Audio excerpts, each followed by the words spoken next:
Buenos días, estimados estudiantes de tercero de bachillerato. Bienvenidos a una clase más de lenguaje.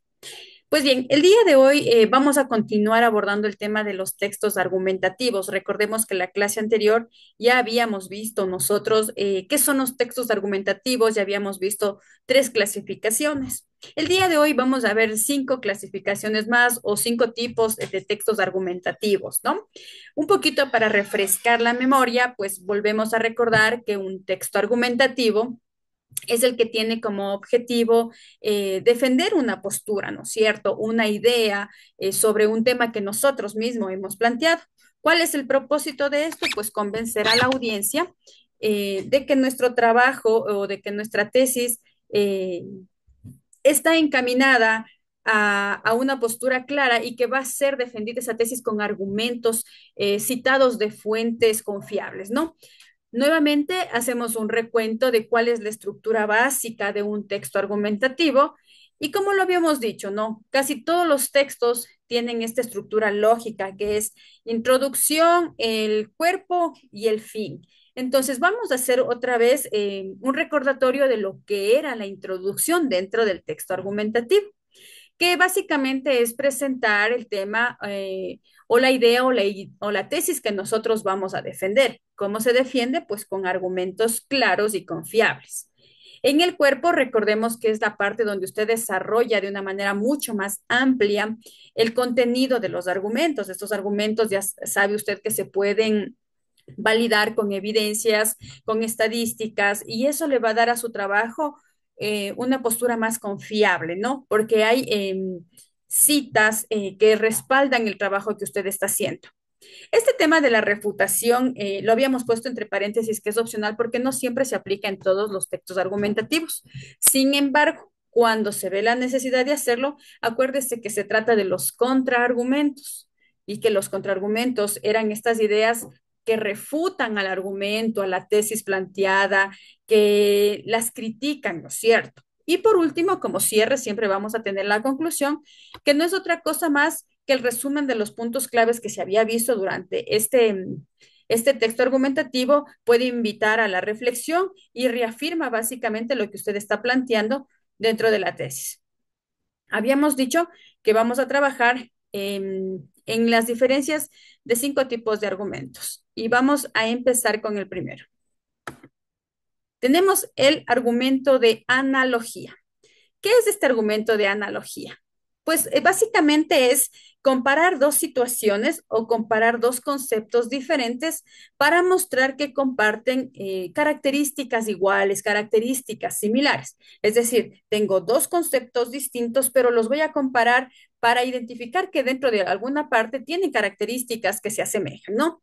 Un ejemplo claro aquí, por ejemplo, dice, así como el cuerpo humano necesita descanso para funcionar correctamente, las plantas también requieren periodos de reposo para crecer de manera saludable. Aquí estamos hablando de dos seres vivos, el cuerpo humano y las plantas. Son elementos de la naturaleza totalmente distintos, pero al mismo tiempo, con esta comparación, con esta analogía, ¿qué es lo que nosotros encontramos como característica común entre estos dos cuerpos? Es que los dos necesitan el descanso. El uno para que el cuerpo humano necesita descansar para al otro día haber recobrado energías, descansar bien, estar bien, funcionar bien. Y las plantas también necesitan este proceso de reposo para poder crecer de una manera saludable, ¿no? Entonces, analogía, comparar dos situaciones para encontrar las características similares. Tenemos el argumento de ejemplificación. Esto viene con el tema de los ejemplos, ¿no? ¿Qué es lo que nos dice? Se presenta, cuando trabajamos este tipo de argumentos, vamos a presentar un ejemplo claro, un ejemplo específico para ilustrar una afirmación general. Aquí tenemos, por ejemplo, esta gráfica. ¿Y qué es lo que me dice el texto? Las energías renovables están ganando terreno en el mundo. Por ejemplo, en Dinamarca, el 50% de la electricidad proviene de la energía eólica. ¿Qué es lo que me dice? Voy a presentar un ejemplo claro de algo que está sucediendo para poder afirmar. Entonces, si vamos a decir que las energías renovables es lo que ahora vamos a suponer que es lo que va a ganar terreno en el tema de energía a nivel mundial, tenemos que buscar un ejemplo claro de dónde se está usando y cómo está funcionando. Y aquí es donde se pone este tema de Dinamarca, el 50% de la electricidad que produce ese país. Es gracias a la energía eólica. Es decir, estoy poniendo un ejemplo claro, concreto, para afirmar algo de manera general. Como tercer tipo de argumento, tenemos el argumento de experiencia. Tal como su nombre le indica, pues este está basado básicamente en vivencias personales o testimonios que apoyan la tesis. Y aquí hay un ejemplo, ¿no? Casi es uno de los más utilizados. Dice, en mi experiencia personal, los estudiantes que practican deporte tienen mejor rendimiento académico. ¿Sí se dan cuenta? Cuando estoy hablando de un argumento de experiencia, estoy hablando de un conocimiento de causa, de un conocimiento de un suceso que puede ser comprobado.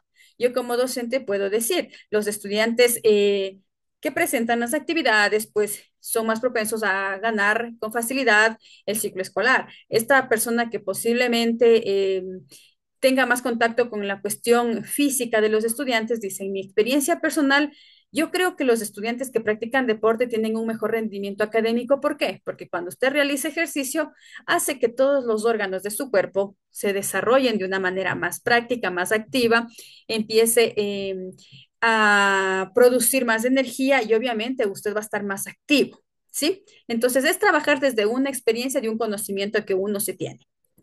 Vamos con el argumento de explicación. Aquí, ¿qué es lo que nosotros tratamos de hacer con este tipo de argumentos? Es explicar de una manera clara un fenómeno o un concepto para que pueda ser comprendido de mejor manera.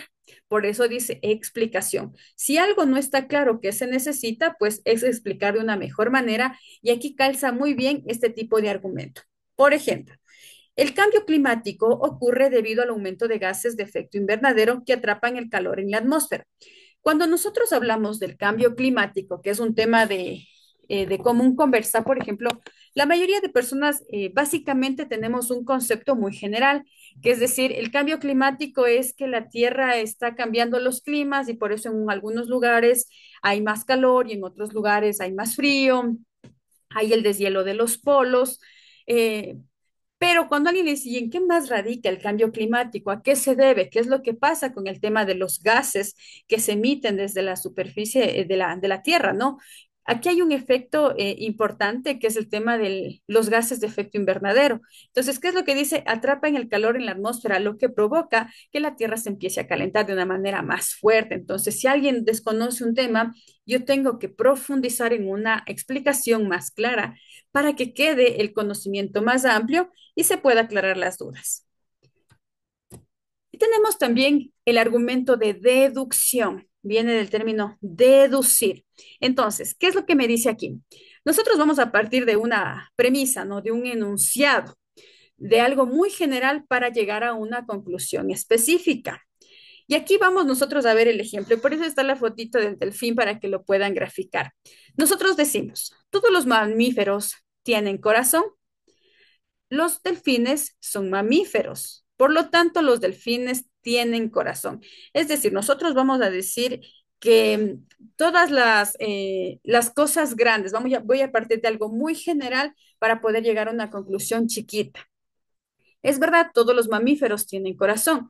Y si yo en vez de decir los delfines dijera los gatos son mamíferos, ¿calzaría este tema de que los gatos tienen corazón? Sí, ¿por qué? Porque es una generalidad que abarca también a este grupo animal y se puede llegar a una conclusión más específica, más clara.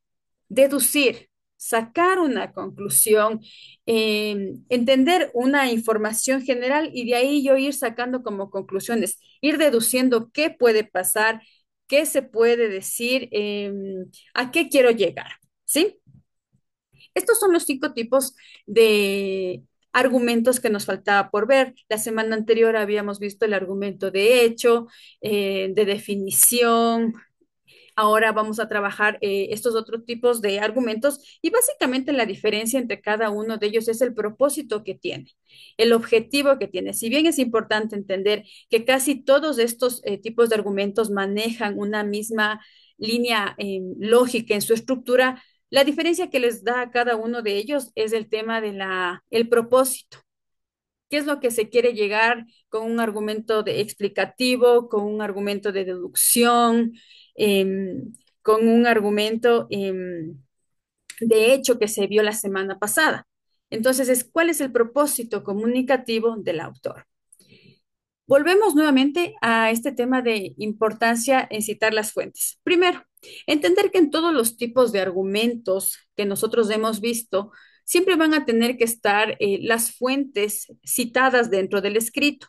¿Por qué? Porque un texto argumentativo, como su palabra lo dice, va a estar argumentado con información que voy a obtener de otros lados. Pero esta información que yo obtengo de otras fuentes, tengo yo que citarle, es decir, tengo que poner de quién es ese escrito. Yo obtuve una información de dónde saqué. ¿Para qué? Para nosotros dar a nuestro trabajo un punto de orden, un punto de credibilidad. Y acuérdese que es importante citar las fuentes primero para que nuestro trabajo tenga confiabilidad, credibilidad, porque las fuentes confiables siempre van a aumentar la validez de mi trabajo, de mi argumento, ¿no es cierto?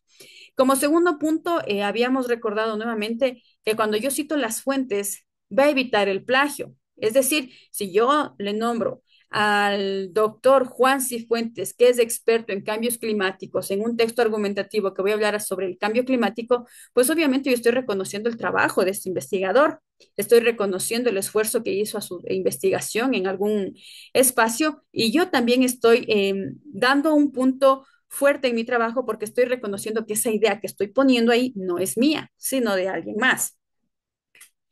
¿Qué más me permite citar una fuente? Reforzar el argumento que yo estoy dando, porque las fuentes que me van a aportar, aparte de una información más recargada, más confiable, van a evidenciar que el trabajo está bien hecho, va a ser un trabajo bien logrado. Y obviamente eso va a generar que exista transparencia porque eso permite que yo como lector pueda verificar que la información que está citada sí existe. ¿Sí? Entonces, con esto hemos terminado el tema de los argumentos. Como les había dicho, la diferencia o característica que les clasifica a cada uno de ellos es el objetivo que yo tengo como autor. ¿Qué quiero hacer? ¿Qué quiero informar? Si quiero comparar, si quiero identificar, si quiero analizar, ¿cuál es el objetivo mío para ver qué tipo de texto argumentativo es el que yo necesito trabajar? Con esta clase hemos terminado nosotros el tercer parcial. Recuerde que las indicaciones para que usted haga las actividades están dentro de la ficha. Recuerde que la ficha lo puede hacer en línea o lo puede hacer, imprimirla, hacerla a mano, mandarla en PDF al correo electrónico. En caso de que usted no pueda hacer por ninguna de esas vías, recuerde que hay días específicos para que se acerque al colegio a entregar la actividad. Esta actividad usted tiene tiempo para hacerla hasta el viernes 13 de diciembre. Como les había mencionado, pues con estas son 4 actividades, tenemos 4 calificaciones y con eso ya sale el promedio del tercer parcial. Y básicamente esperaríamos solamente al último parcial, que es un mes exacto de clases, y con eso estaríamos finalizando. Por favor, presente las tareas, no se acumule y gane las calificaciones. No se quede sin notas, presente por cualquiera de las alternativas que usted mejor pueda. Gracias por la atención, que tengan un buen día.